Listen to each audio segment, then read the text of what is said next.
This should be common sense, I think. But look, if you are sitting at a tournament, if you're at CO and you're playing casuals or something, and a top player walks in the setup, you get up. Don't finish your set. Do not play until it's over. Just get up. Pause the game, unplug your controller, step aside, okay? The top player is there to play. He needs to practice, he needs to train, he needs to sit down. What's up, YouTube? Tekken veteran Aussie here, back with another one, aka the guy that run the biggest Tekken Tag Tournament 2 event of all time. And I want to talk about this meme. And it got 1.4 million views. And it says, top players, when a 2-2 are asked them for a friendly and Starfish is ignoring Sponge, Patrick is supposed to represent the top player. And SpongeBob represents a 2-2 are asking for games.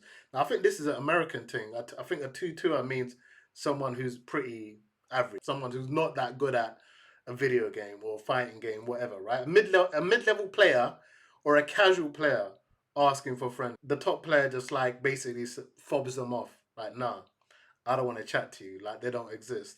Now, I'm going to tell you, this happened to me the first time I walked into the FGC. And I saw Ryan Hart, and he's one of the players that I looked up to. And I went over there to shake his hand. And he just fobbed me off like I was nobody. I promise you. He's like, hey, this guy, who does he think he is? I'm thinking to myself, who the hell does this guy think he is? Right? And then I made a name for myself, right? And I'll tell you what happened to Ryan Hart. Some guys were bullying him at an event. He can confirm this. No one helped him but me. Yeah? After that, he became so nice to me. And I nearly beat him in a game that we played.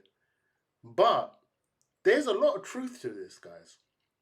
And let me play you this. This makes it even more crazy. This should be common sense, I think.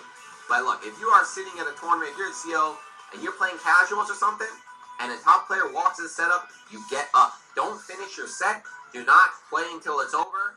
Just get up. Pause the game, unplug your controller, step aside, okay? The top player is there to play. He needs to practice, he needs to train, he needs to sit down. Now, I don't know if he's joking or not. He don't seem like a funny guy, right? For him to say that, that's coming from a place. You know, not even if you extrapolate that and say he said it as a joke, right?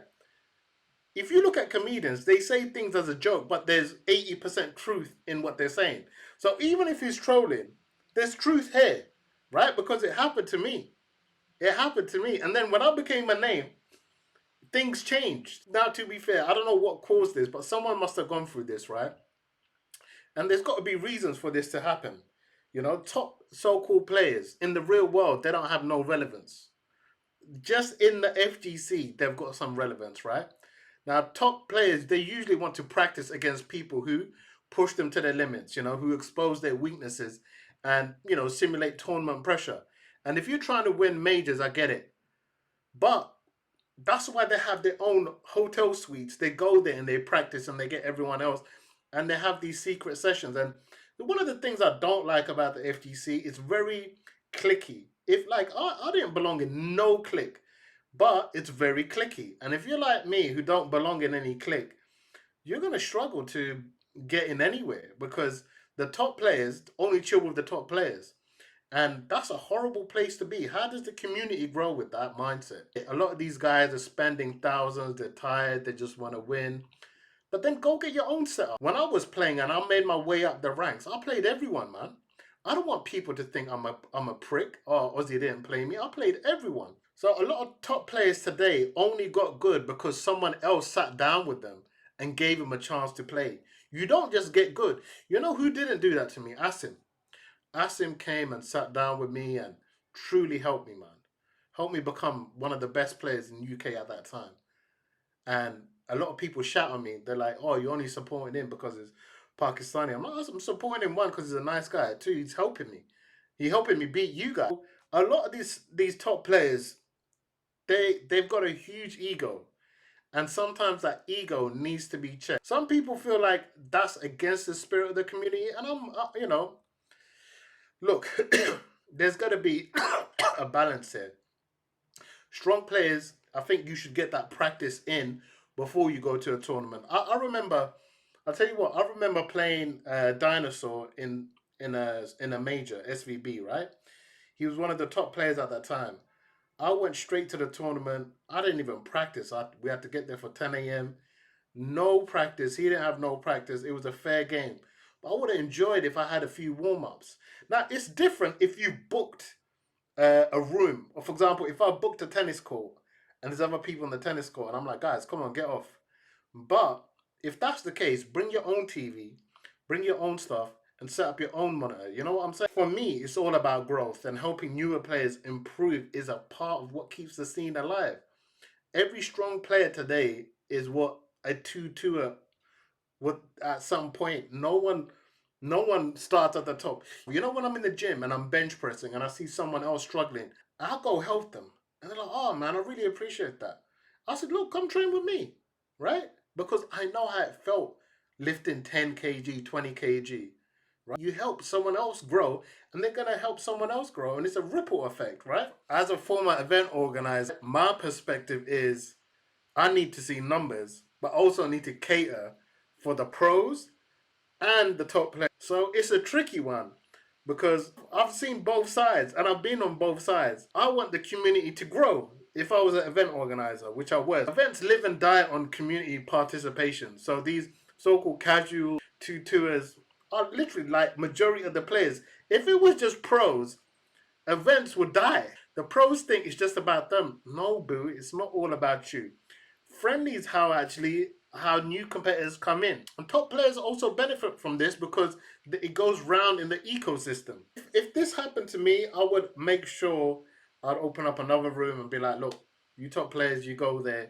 I get it. A lot is on stake. You guys want to practice. Let's go chat. If you're a boxer, you want to spar with the top boxer. You also got to inspire others, man. The next Manny Pacquiao coming through.